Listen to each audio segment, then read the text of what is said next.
George and Kathy Lutz pulled into the driveway of 112 Ocean Avenue just as the November sun dipped below the horizon. The skeletal trees cast spidery shadows across the peeling white facade, and a chill wind carried the faint tang of rot. Their realtor, fresh-faced Butch DeFeo, beckoned them forward, arms wide in invitation. "Original colonial charm," he said.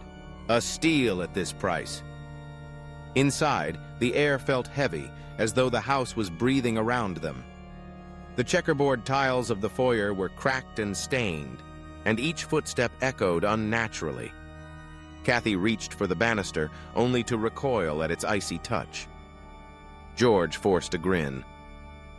"Just an old house draft," he murmured, but his voice cracked. They spent their first hours unpacking under the gaunt eyes of a portrait above the mantel. A man in 19th century garb whose painted gaze seemed to track their every move. As Kathy carried boxes into the drawing room, she caught movement in the mirror, a shadow flitting behind her. She spun, but the room lay empty, curtains unmoved. That night, they slept in the master suite on the second floor. The wallpaper's faded gold blooms dissolved into skull-like shapes under the lamplight. At 2:07 a.m., Kathy bolted upright. From the attic came a slow, deliberate scratching, like nails down plaster. She shook George, whispering, "Did you hear that?"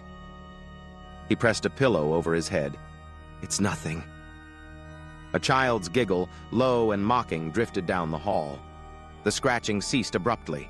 Silence stretched. Then, high above, something thumped once, twice, and scurried back into stillness. In the morning, they discovered muddy footprints on the floorboards, 6 small prints leading from the nursery to the staircase. The prints were wet and cold to the touch, yet no rain had fallen, and the house had been sealed for days.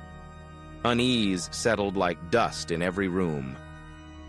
While George measured walls for paint, Kathy explored the attic. The trapdoor lay unlocked. She hesitated, then pulled it open. Inside, she found a dusty chain and padlock, rusted relics of some half-forgotten attempt to seal something away. A dank smell rose from the darkness, as if the attic itself exhaled decay. That afternoon, Butch returned with paint swatches. He found them pale and distant.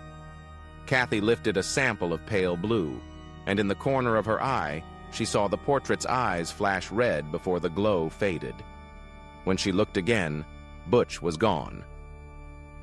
As twilight fell, the house awakened. In the kitchen, the pantry door banged open and shut. In the living room, the floorboards creaked under invisible weight. George lit candles in each room, forming a ring of flickering light.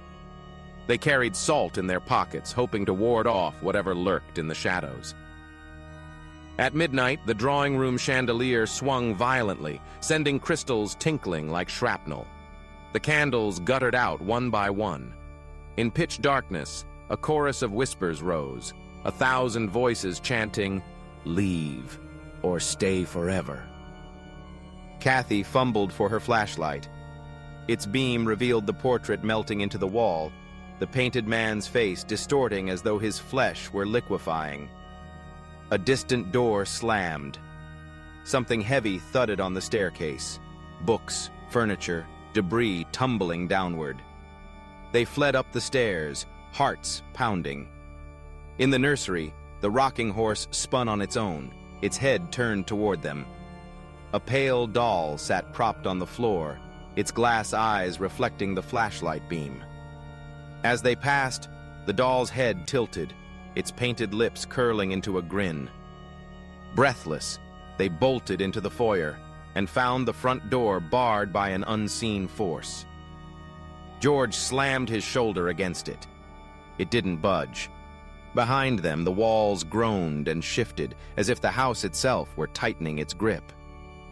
From the attic trapdoor above, a soft scratching began anew, slow, patient, promising horrors yet to come.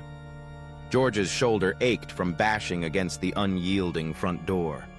The house's oppressive silence seemed to mock their struggle, Behind them, the walls pulsed, as if the building inhaled each of their panicked breaths. "Kathy! Through the kitchen!"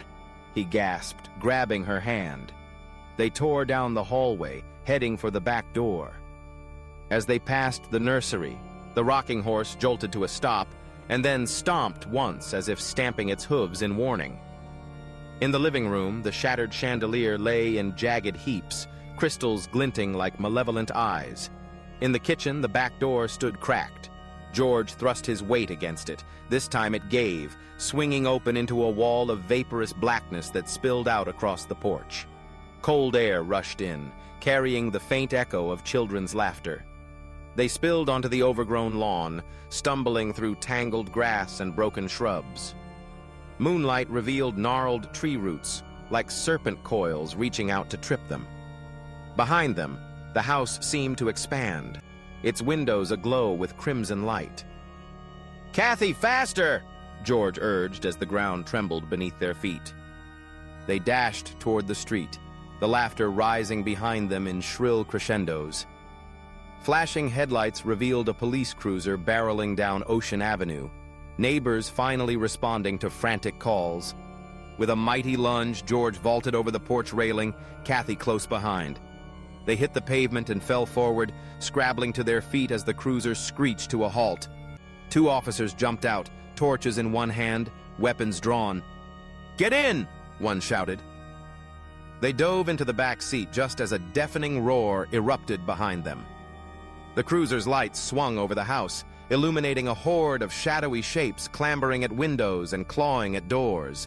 Distorted forms that pressed faces to the glass, their mouths open in silent screams. The officer gunned the engine and spun around the corner. In the rear-view mirror, the Lutzes watched the house shrink into the distance, its roofline warped, its walls heaving as though breathing. At the station, they collapsed under fluorescent lights, nursing scrapes and bruises.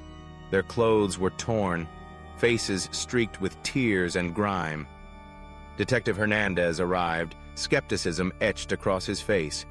He stood to one side as they recounted the night's horrors, the moving furniture, the dripping blood, the disembodied voices. He pressed a recorder into their hands. "If you have proof, I want to hear it." Hands shaking, George hit play. A garbled chorus filled the room. "You can never leave. You belong to us."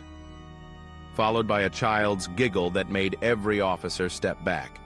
Hernandez's jaw tightened. "That's unsettling," he admitted, voice low. "We'll file it under unexplained."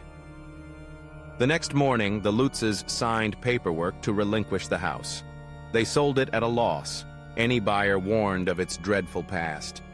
Still, rumors persisted, new tenants fleeing after days, local teenagers daring each other to spend a night, hearing the lullaby of a ghostly child echo through empty halls. George and Kathy moved far away, coastal New England, where sea air promised salve for their shattered nerves. But on stormy nights, Kathy awoke trembling, certain she heard faint scratching above her bedroom ceiling, followed by soft laughter that faded into the wind. Years later, they learned the house at 112 Ocean Avenue still stands, paint refreshed, windows replaced, but the legend endures. Some say that if you drive by at midnight, you'll glimpse curtains fluttering though no breeze blows and a single candle glowing in the attic window. And if you listen closely, you'll hear the same whisper that drove the Lutzes from their home. "You belong to us forever."